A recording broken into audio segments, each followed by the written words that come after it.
आज हम कोलाइडी विलयन अवस्था में चैप्टर में कुछ आगे के टॉपिक्स पढ़ेंगे, जिसमें द्रव स्नेही कोलाइड, द्रव विरोधी कोलाइड क्या होते हैं, इनके बारे में समझेंगे। इससे पहले हम पढ़ चुके हैं पिछले लेक्चर में कोलाइड के। हमने समझा था कि क्रिस्टलाव किसे कहते हैं, कोलाइड किसे कहते हैं। ठीक है, क्रिस्टलाव वो जब थॉमस ग्राम नामक वैज्ञानिक ने क्या किया, विभिन्न पदार्थों के विलयनों को अर्धपारगम झिल्ली में से गुजारा, तो उसने देखा कि ऐसे पदार्थों के विलयन जो अर्धपारगम झिल्ली में से गुजर गए उनको उसने क्रिस्टलाव नाम दिया, जो नहीं गुजरे उनको कोलाइड नाम दिया। ये पुरानी धारणा थी। इस आधार पर थॉमस ग्राम ने पदार्थों को उनको दो वर्गों में विभाजित किया, क्रिस्टलाव और कोलाइड। बट आगे चल के क्या हुआ, आधुनिक जो वैज्ञानिक आए उन्होंने देखा कि एक ही पदार्थ को अगर हम अलग अलग विलायकों में घोलते हैं और उसका विलयन बनाते हैं और उसको अर्धपारगम झिल्ली में से गुजारते हैं या चर्मपत्र झिल्ली में से गुजारते हैं, तो हम देखते हैं कि एक विलायक में तो वो गुजर जाता है, दूसरे में नहीं गुजरता। मतलब जैसे नमक है, नमक को अगर हम जल में घोल के अर्धपारगम झिल्ली में से गुजारें तो वो अर्धपारगम झिल्ली में से गुजर जाता है। दैट मीन्स नमक को क्रिस्टलाव होना चाहिए। लेकिन जब उसको बेंजीन में से घोल के उसको निकालते हैं तो वो नहीं निकलता, दैट मीन्स उसको कोलाइड होना चाहिए। अब वो है नमक, नमक तो या तो क्रिस्टलाव होगा या कोलाइड होगा। तो यहाँ पर आके फिर वैज्ञानिकों ने ये परिभाषा को मतलब अमान्य कर दिया और नई परिभाषा दी। उन्होंने बताया कोलाइड एक कण की अवस्था होती है जिसमें उसका आकार जो होता है वो 10 की घात माइनस 4 से 10 की घात माइनस 7 सेंटीमीटर की श्रेणी का होता है। ठीक है, उसको हम कोलाइड कहते हैं। ठीक, और जो कण का साइज 10 की घात माइनस 8 से 10 की घात माइनस 7 की सेंटीमीटर का होता है वो वास्तविक विलयन के कण कहलाते हैं। वो कण जिनका आकार 10 की घात माइनस 4, 10 की घात माइनस 3 से 10 की घात माइनस 4 की श्रेणी का होता है वो हमारे क्या कहलाते हैं, निलंबन के कण कहलाते हैं। इस तरीके से उन्होंने, अब जो नए वैज्ञानिक थे उन्होंने कणों के आकार के आधार पर उनको क्या किया, वर्गीकृत किया। उसके बाद हमने यहाँ पर पढ़ा था कि एक शब्द यूज किया था हमने चैप्टर में, प्रक्षेपण माध्यम, और एक था प्रक्षिप्त अवस्था। तो प्रक्षेपण माध्यम वो अवस्था थी जिसमें जो हमारा कोलाइड है वो वितरित रहता था, मतलब बिखरा पड़ा रहता था। और जो प्रक्षिप्त अवस्था थी वो हमारी क्या थी, मतलब उस विलयन में जिसकी मात्रा कम थी। दैट इज, इसको सरल करके मैंने बताया था कि जो सॉल्यूशन चैप्टर में जिस भाग को हम विलायक बोलते हैं उस भाग को यहाँ पर इस चैप्टर में प्रक्षेपण माध्यम बोला गया है, और जिसको हम विलय बोलते हैं उसको हम यहाँ पर क्या बोलते हैं, प्रक्षिप्त अवस्था बोलते हैं। जैसे अगर हम गोंद को जल में मिला दें तो गोंद हमारा क्या होगा, प्रक्षिप्त अवस्था होगी, और जल हमारा जो होगा प्रक्षेपण माध्यम होगा। तो प्रक्षिप्त और प्रक्षेपण माध्यम के आधार पर हमने फिर पदार्थों के विलयनों को प्राप्त किया था और उनके अलग अलग पदार्थों को प्रक्षेपण माध्यम और प्रक्षिप्त अवस्था के आधार पर हमने उनको 8 भागों में स्टडी किया था। आज हम पढ़ेंगे कि मतलब जो हमारे विलयन कोलाइडी विलयन जो होते हैं वो कितने प्रकार के होते हैं। कोलाइडी विलयन 2 प्रकार के होते हैं उनके व्यवहार के आधार पर। एक द्रव स्नेही कोलाइड होता है, एक द्रव विरोधी कोलाइड होता है। तो जैसे हम मैंने बोला कि नाम से ही पता चलता है कि वो मतलब कंपाउंड क्या है। तो द्रव स्नेही, द्रव स्नेही का मतलब होता है ऐसा कोलाइड, स्नेह का मतलब होता है प्रेम, अब जिससे किसी को प्रेम होता है वो उसमें जल्दी घुल मिल जाता है। जैसे इसका थोड़ा सा एग्जाम्पल समझिए, जैसे बूरा है, बूरे को जल में डालिए, आपको ज़्यादा मेहनत नहीं करनी पड़ती, वो अपने आप ही उसमें घुल जाता है। बट चीनी को मिलाने के लिए आपको मेहनत करनी पड़ती है। तो हम कहेंगे कि चीनी, बूरे का लगाव जल से ज़्यादा है, चीनी का बनस्पत उसके क्या है, कम है। ठीक है, तो हमको चीनी घोलने के लिए ज़्यादा खलबलाना पड़ता है, तब जाके वो घुलती है। उसी तरीके से ऐसे कोलाइड जो जिनको प्रक्षेपण माध्यम के संपर्क में लाने मात्र से ही आपको कोलाइड मिल जाता है, आपको मेहनत नहीं करनी पड़ती। ठीक है, मतलब आपने जो प्रक्षिप्त अवस्था है उसको प्रक्षेपण माध्यम में डाल दिया और वो आपको कोलाइड प्राप्त हो गया। वो ऐसा कोलाइड हमारा द्रव स्नेही कोलाइड कहलाता है। ऐसे कोलाइड को अगर आप चाहें तो वाष्पित करके द्वारा पुनः अलग कर सकते हैं और फिर उसको प्रक्षिप्त अवस्था को उसमें पुनः डाल के उसको पुनः आप द्रव स्नेही कोलाइड को प्राप्त कर सकते हो। ठीक है, तो इस आधार पर इसको हम उत्क्रमणीय कोलाइड बोलते हैं। ठीक है, उत्क्रमणीय क्रिया वो क्रियाएं थी, बताया था आपको, जो जिनमें अभिकारक से उत्पाद और उत्पाद से अभिकारकों को प्राप्त किया जा सकता है, वो उत्क्रमणीय क्रियाएं कहलाती हैं। और जिनमें अभिकारकों से उत्पाद तो प्राप्त किए जा सकते हैं, लेकिन उत्पादों से अभिकारकों को प्राप्त नहीं कर सकते, वो हमारी अनुत्क्रमणीय अभिक्रिया कहलाती है। तो यहाँ पर हमारा जो है हमारा प्रक्षेपण माध्यम जो अलग अलग था उसको मिला के जब हमने द्रव स्नेही कोलाइट प्राप्त कर लिया, वाष्पित करके हमने वो पुनः अलग कर लिया, अलग करके पुनः हमने प्राप्त कर लिया, इसलिए इसको हम उत्क्रमणीय कोलाइट के नाम से भी जानते हैं। इसका एग्जाम्पल है स्टार्च और जिलेटिन। ठीक है, तो इसको हम थोड़ा सा लिख देते हैं।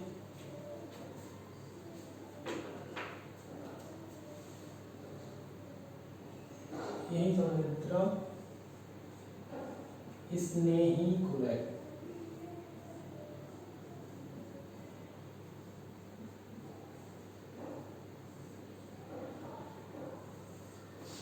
ठीक है, वे कोलाइट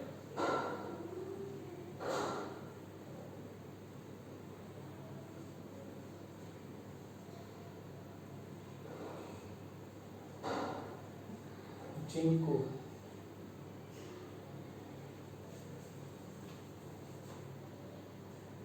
जिनमें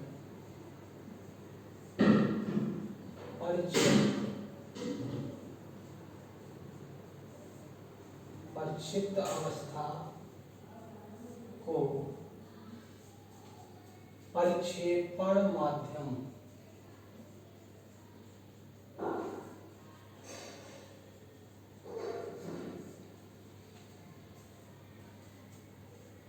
के संपर्क में लाने मात्र से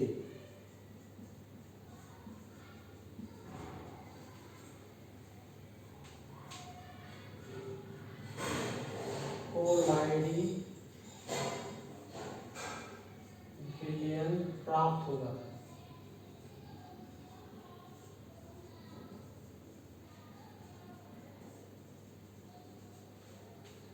द्रव स्नेही कोलाइट कहलाते हैं।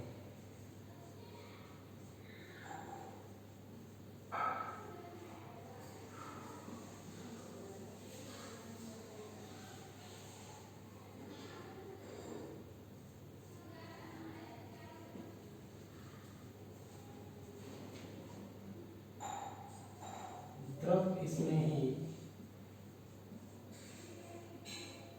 कोलाइट को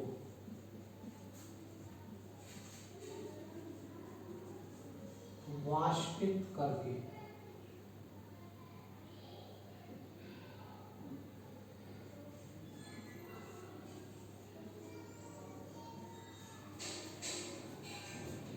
पुनः प्राप्त किया जा सकता है।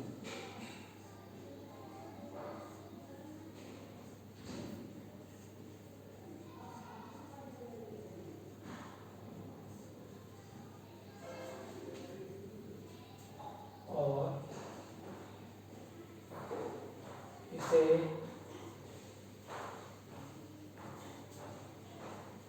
परिक्षेपण माध्यम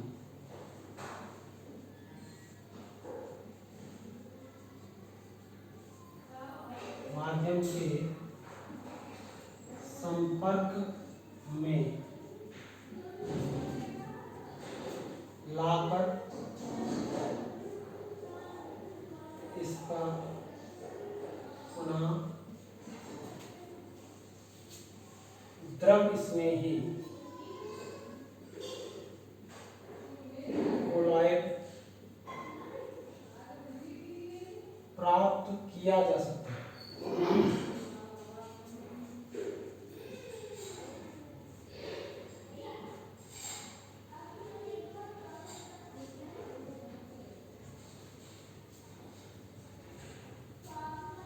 इस कारण ये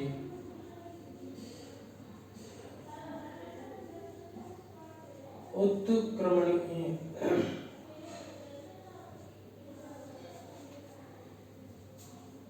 कोलाइट कहलाता है।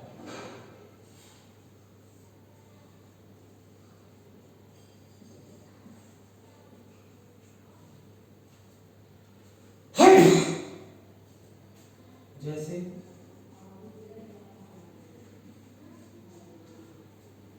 स्टार्च, जेलेटिन,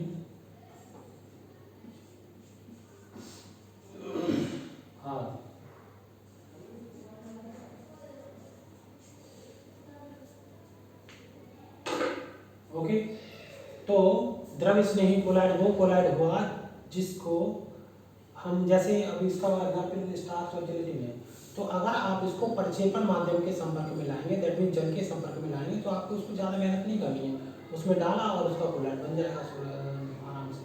तो ऐसा डालने से, और जो कोलाइड बन गया आराम से, जो कोलाइड आपको प्राप्त हो गया, वो हमारा क्या कहलाता है, द्रव स्नेही कोलाइड कहलाता है। और अगर आप इसको भाप बना के जल को अलग कर दोगे तो स्टार्च आपको फिर से मिल जाएगा, या जेलेटिन आपको पुनः मिल जाएगा। उसको फिर से जल के संपर्क में लाओगे तो फिर से कोलाइड डिवीजन आपको मिल जाएगा। किसका कोलाइड मिलेगा, स्टार्च का। जेलेटिन का डालोगे तो जेलेटिन का मिलेगा। तो क्योंकि इससे हम पुनः प्राप्त कर सकते हैं, एक दूसरे में कन्वर्ट कर सकते हैं, इसलिए इसको उत्क्रमणीय कोलाइड के नाम से भी जाना जाता है। अमूमन ये द्रव स्नेही कोलाइड के नाम से ही एग्जाम में आया है। अगर उत्क्रमणीय कोलाइड के नाम से आ जाए तो इसको आपको यही आंसर लिखना है, ठीक है। इसके बाद है द्रव विरोधी कोलाइड। अगर ये आपको सही से समझ में आया तो द्रव विरोधी आपको पानी जो भी आपको समझ में आ रहा है। द्रव विरोधी कोलाइड क्या होगा, द्रव विरोधी कोलाइड वो होगा जिसको अगर आप प्रक्षेपण माध्यम के संपर्क में लाते हो लेकिन आराम से वो नहीं देता, उसको बनाने के लिए आपको कुछ मेहनत करनी पड़ती है, या कोई टेक्निक लगानी पड़ती है, कोई विधि अपनानी पड़ती है। तो ऐसा कोलाइड हमारा कहलाता है द्रव विरोधी कोलाइड, ठीक है। और जब ये कोलाइड बन जाता है तो आप उसको आसानी से अलग नहीं कर सकते, इसलिए ये अनुत्क्रमणीय कोलाइड कहलाता है, ठीक है। और ऐसा कोलाइड का जो एग्जाम्पल है वो आपके हैं धातुओं के सल्फाइड और हाइड्रोक्साइड जो होते हैं, वो हमारे क्या होते हैं, द्रव विरोधी कोलाइड होते हैं, ठीक है। तो द्रव विरोधी कोलाइड, हम इसी को अगर ये समझ में आ गया है तो हम इसी से द्रव विरोधी कोलाइड लिख लेंगे। पहले आप इसका स्क्रीनशॉट ले लीजिए, और स्क्रीनशॉट लेने के बाद मैं इसी में आपको बताता हूँ, ठीक है। तो द्रव विरोधी, ये द्रव स्नेही ही है, तो यहीं पे चेंज कर दे रहे हैं।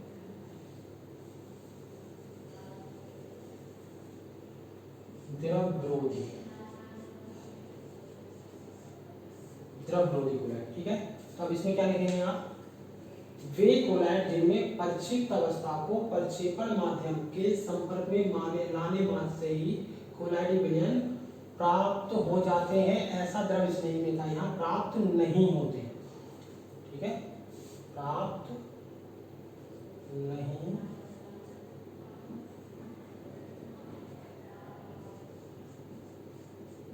होते हैं, द्रव विरोधी कोलाइड कहलाते हैं, ठीक है। अब ये सही हो गया। वे कोलाइड जिनमें परिक्षिप्त अवस्था को प्रक्षेपण माध्यम के संपर्क में लाने मात्र से ही कोलाइड विलयन को प्राप्त नहीं किया जा सकता, वो हमारे क्या कहलाते हैं, द्रव विरोधी कोलाइड कहलाते हैं। द्रव विरोधी कोलाइड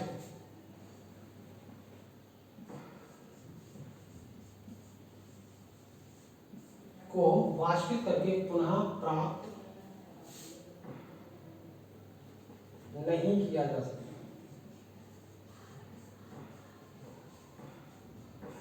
पुनः प्राप्त नहीं किया जा सकता, और इसको प्रक्षेपण माध्यम के नहीं किया जा सकता।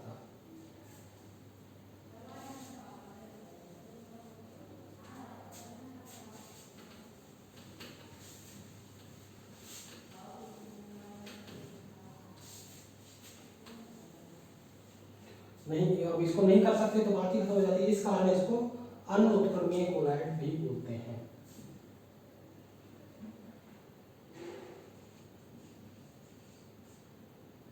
इस कारण इसे अनुत्क्रमणीय कोलाइड कहलाता है। जैसे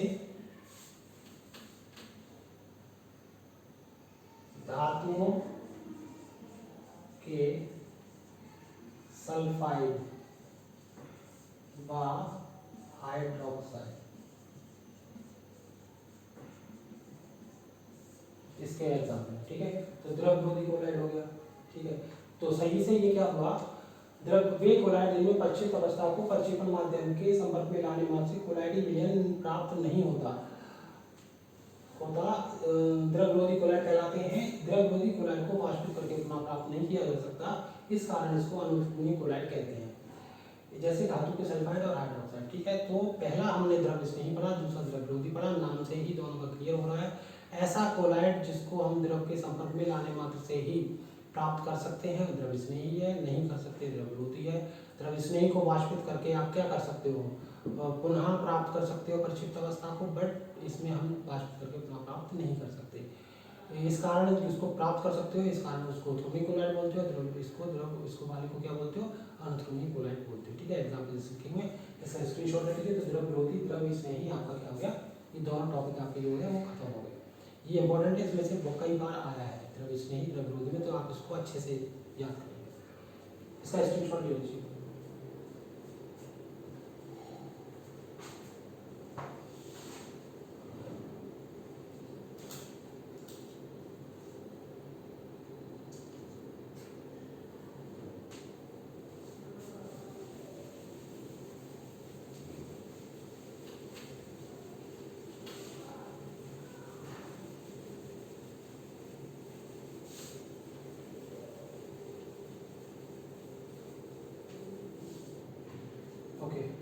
इसके बाद हम पढ़ेंगे कोलाइडी विलयन बनाने की विधियां। जैसे द्रव स्नेही कोलाइड है वो तो आराम से बन जाते हैं, उनमें तो कोई दिक्कत नहीं है, बट जो द्रव विरोधी कोलाइड है तो उनको बनाने की मुश्किल में बनते हैं, तो उनके बनाने की कुछ विधियां होंगी, जाहिर सी बात है। तो उन विधियों में आप दो तरह के कोलाइड हमारा क्या था पहले वो समझ लीजिए। तीन तरह के हमने कणों के आकार के आधार पर हमने तीन तरह के कण पढ़े थे। एक वो कण थे जिनका आकार बहुत छोटा था, जिनको हम शक्तिशाली सूक्ष्मदर्शी की सहायता से भी नहीं देख सकते थे। ठीक है, ये कौन से थे, वास्तविक विलयन के।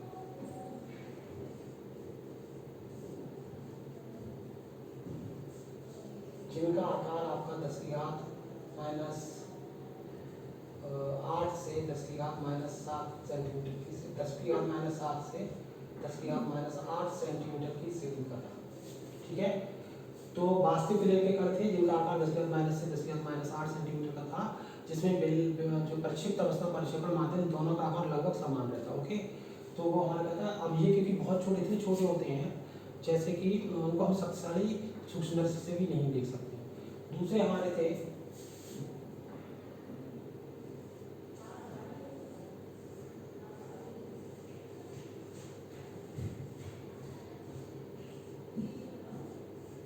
निलंबन। क्या था हमारा, निलंबन। अब निलंबन का आकार कितना था आपका, 10 की घात -3 से 10 की घात -4 सेंटीमीटर की श्रेणी। ठीक है, तो अब ये बहुत बड़े थे, इनको हम क्या कर सकते हैं, अपनी साधारण आंखों से भी देख सकते हैं, सूक्ष्म देखने की जरूरत नहीं है। लेकिन जो कोलाइड था वो इन दोनों की बीच की अवस्था थी।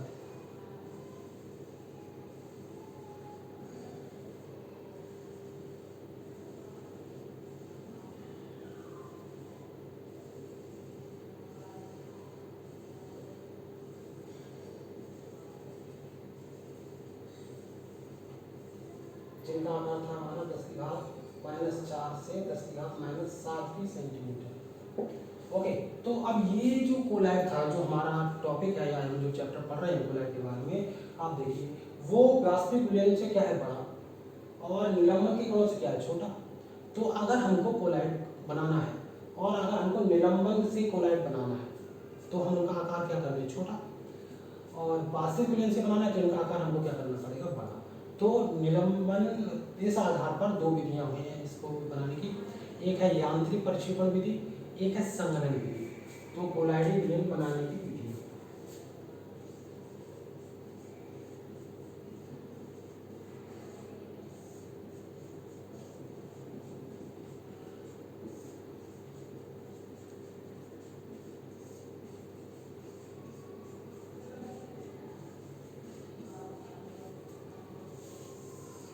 इसमें क्या है, एक कोलाइडी विलयन बनाने की विधियां तो मैंने बताया, हमारी दो विधियों का प्रयोग हमको करना पड़ेगा। एक वो विधि होगी जिसमें हम छोटे कणों के आकार को बड़ा करेंगे, ठीक है, जैसे ये वास्तविक विलयन।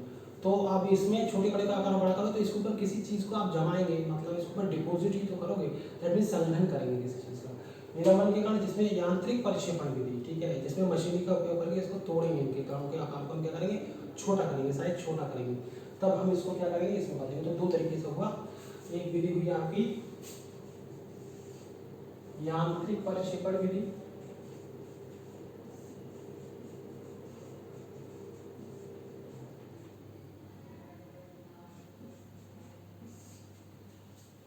और दूसरी हुई संघनन विधि।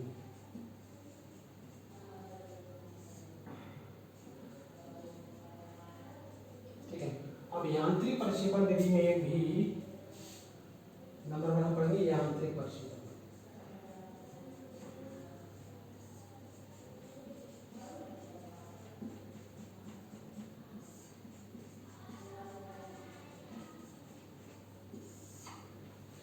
यांत्रिक प्रक्षेपण विधि में भी क्या है, यांत्रिक प्रक्षेपण विधि में हम क्या करते हैं, सॉरी हाँ, यांत्रिक प्रक्षेपण,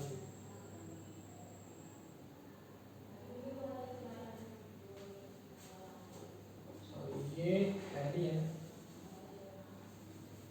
परिक्षेपण विधि।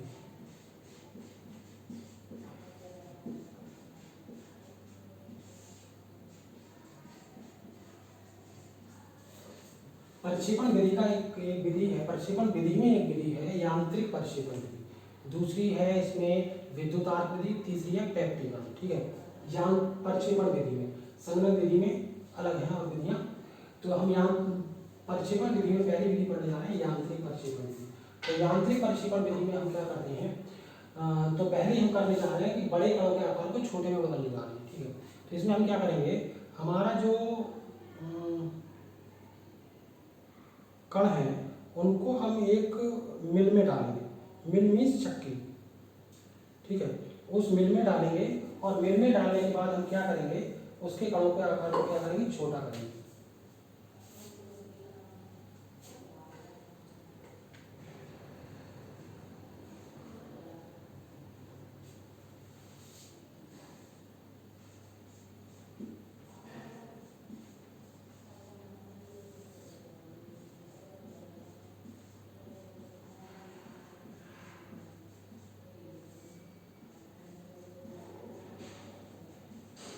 ओके, यांत्रिक प्रक्षेपण विधि में हम क्या करते हैं, इसमें हम क्या करते हैं, धातु की 2 डिस्क लेते हैं, चक्की, मिल मानी चक्की,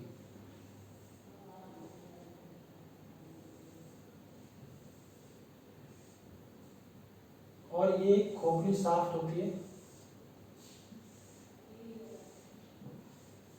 ये हॉपर होता है, इस पे पुली लगी होती है,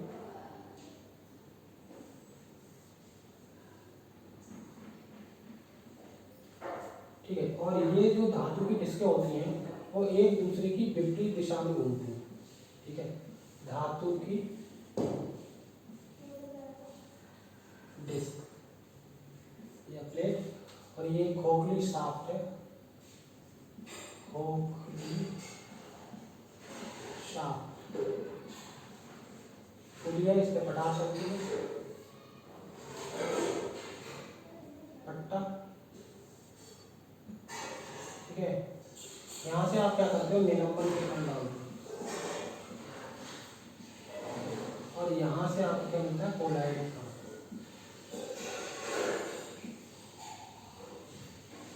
यहाँ से मिलता है कोलाइड। ठीक है, यांत्रिक प्रक्षेपण विधि। ओके, अब आप इसको डायग्राम, मैंने आपको सिखाया है डायग्राम के हिसाब से कैसे लिखा जाता है, तो मैं आपको बता दे रहा हूँ इस डायग्राम के हिसाब से कैसे लिखना, भाषा डायग्राम बनाएंगे और उसकी भाषा इस डायग्राम से लिखेंगे। ठीक है, तो यांत्रिक प्रक्षेपण विधि में हम क्या करते हैं, एक ऐसी चक्की होती है जिसमें धातु की 2 डिस्कें होती हैं, और ये धातु की दोनों डिस्कें जो होती है खोखली शाफ्ट से जुड़ी होती हैं, इसमें पुली होती है, पुली जो एक दूसरे की विपरीत दिशा में घूमती है। इसमें एक आपका खोखला ये हॉपर होता है, जिसमें आप निलंबन के कण को डालते हो।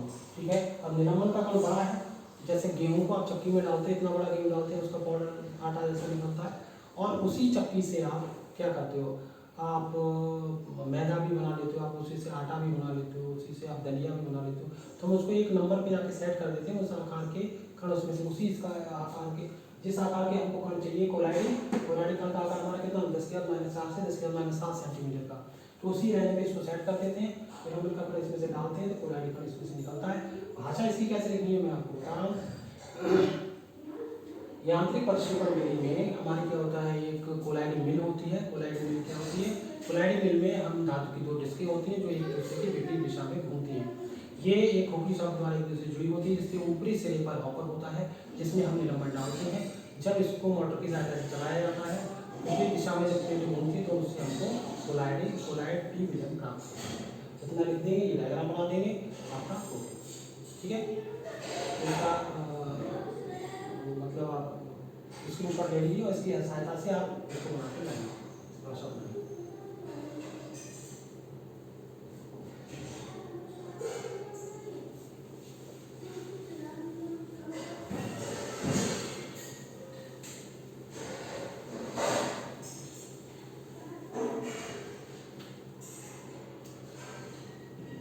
दूसरा है विद्युत आर्क।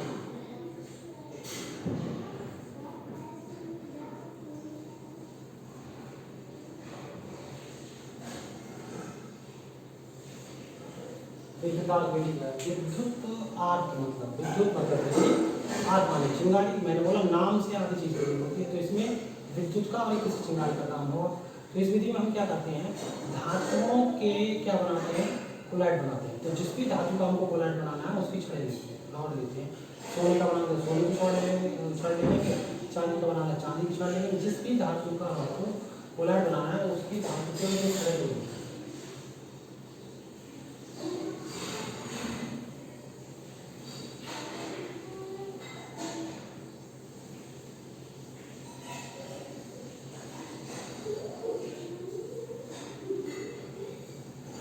और उनको जल से बड़े टब में डुबो देते हैं।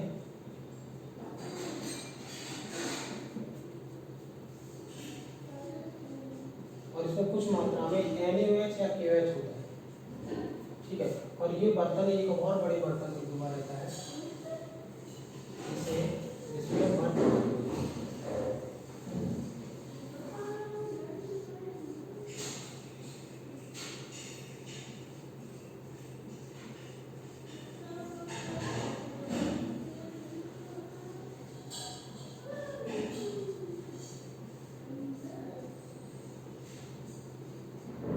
धातु की छड़।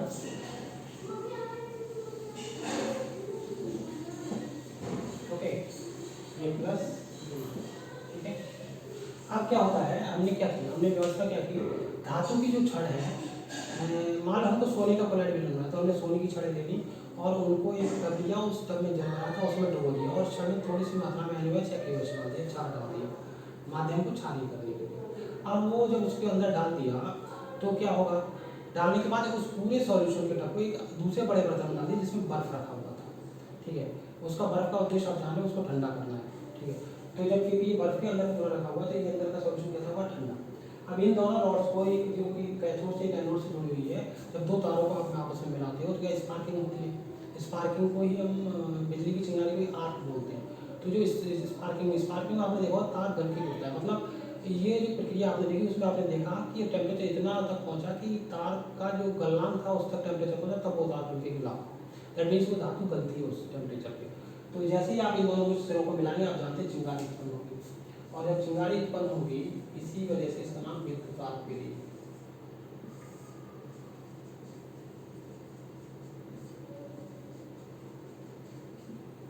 ठीक है, विद्युत आर्क। ठीक, तो विद्युत आर्क विधि है और इसमें जैसे ही चिंगारी उत्पन्न होती है धातु जो होती है वो गल करके वाष्पित होती है। पानी आपका कैसा ठंडा, तो वो वाष्प उसी में धातु की वाष्प उसी में संघनित हो जाती है और संघनित होने के बाद उसमें जो होता है उसी धातु का कोलाइड मिल जाता है। जैसे सोने की होगी तो सोने की वाष्प बनेगी और क्योंकि पानी आपका बर्फ के कारण ठंडा है तो वो उसमें वो बाहर नहीं निकल पाएंगे, संघनित होकर उसी में रह जाएंगी और आपको सोने के धातु का कोलाइड मिल जाएगा। तो इस तरीके से मैं इसकी भाषा बता रहा हूँ, डायग्राम से भाषा कैसे सीखनी है। विद्युत आर्क विधि में हम क्या करते हैं, वह धातु की छड़ लेते हैं, उस धातु की छड़ लेते हैं जिसका हमको कोलाइड विलयन बनाना होता है। ऐसी छड़ों को हम जल से भरे एक ऐसे टब में डुबो देते हैं जिसमें थोड़ी मात्रा में NaOH या KOH पड़ा होता है। इस टब को एक अन्य बड़े टब में रख देते हैं जिसमें बर्फ भरा होता है। अब हम विद्युत प्रवाहित करने के उपरांत हम उन दोनों छड़ों को मिलाते हैं जिससे स्पार्किंग, विद्युत के कारण स्पार्किंग होती है जिससे हमारी धातु की वाष्प बनती है। वो धातु की वाष्प ठंडे जल में संघनित हो जाती है। इस प्रकार से हमको उस धातु का क्या मिल जाता है, कोलाइड विलयन प्राप्त हो जाता है। आप डायग्राम से इसकी भाषा लिखेंगे और आप इसको चेक कराएं। इसका स्क्रीनशॉट ले लीजिए।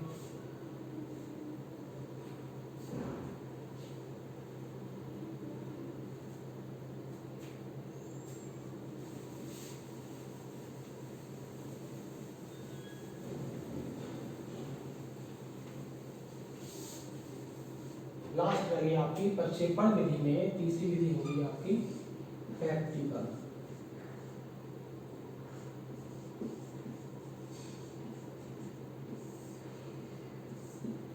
प्रैक्टिकल क्या है? प्रैक्टिकल वो प्रक्रिया होती है जिसमें किसी ताजा बने अक्षर में हम कोई उपयुक्त विद्युत अपकरण डाल दें और उसका कोलॉइड विलयन बना लें, तो हमारा जो होता है वो प्रैक्टिकल की क्रिया कहलाती है। इसको लिख लीजिए, किसी ताजा बने अवक्षेप में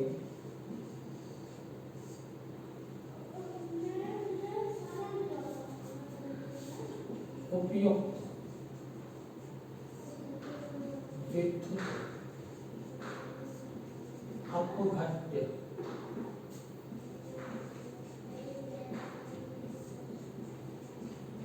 मिलाकर कोलाइडी विलयन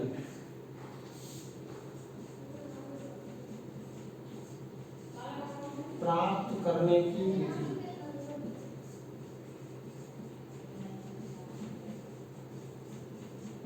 प्रैक्टिकल कहलाती है।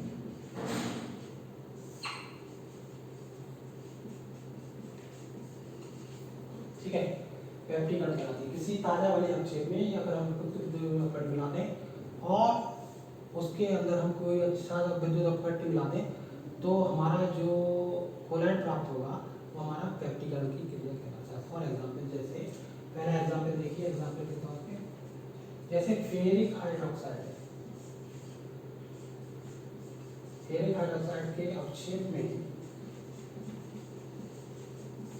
आप क्या डाल दो, फेरिक क्लोराइड विद्युत अपघट्य।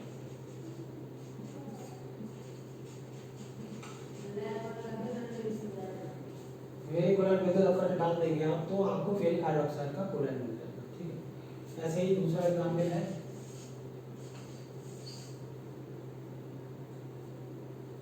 यहाँ लिख दे रहा हूँ अगर नहीं समझ पा रहा, फेरिक हाइड्रोक्साइड के अवक्षेप में फेरिक क्लोराइड विद्युत अपघट्य डालते हैं। ठीक है, एल्यूमिनियम हाइड्रोक्साइड के अवक्षेप में HCl डालने पर आपको इसके अवक्षेप डालने पर किसका कोलॉइड विलयन मिलेगा, FeOH के फेरिक हाइड्रोक्साइड का, इसमें मिलेगा एल्यूमिनियम हाइड्रोक्साइड। ठीक है, तो इस तरीके से आप लिख सकते हैं फेरिक हाइड्रोक्साइड के अवक्षेप में FeCl3 का आप विद्युत अपघट्य डालते हो तो आपको फेरिक हाइड्रोक्साइड का कोलॉइड प्राप्त हो जाता है। ऐसी फेरिक हाइड्रोक्साइड, एल्युमिनियम हाइड्रोक्साइड में जब आप HCl डालोगे तो आपको एल्युमिनियम हाइड्रोक्साइड का कोलॉइड प्राप्त हो जाएगा। तो ताजा बने अवक्षेप में जब कोई उचित विद्युत अपघट्य डालते हो और उससे आपको क्या मिल जाता है, कोलॉइड प्राप्त हो जाता है। ऐसी क्रिया मानी जाती है प्रैक्टिकल क्रिया कहलाती है। ठीक है, अभी आपका प्रक्षेपण विधि खत्म होगी, संघनन विधि हम अगले लेक्चर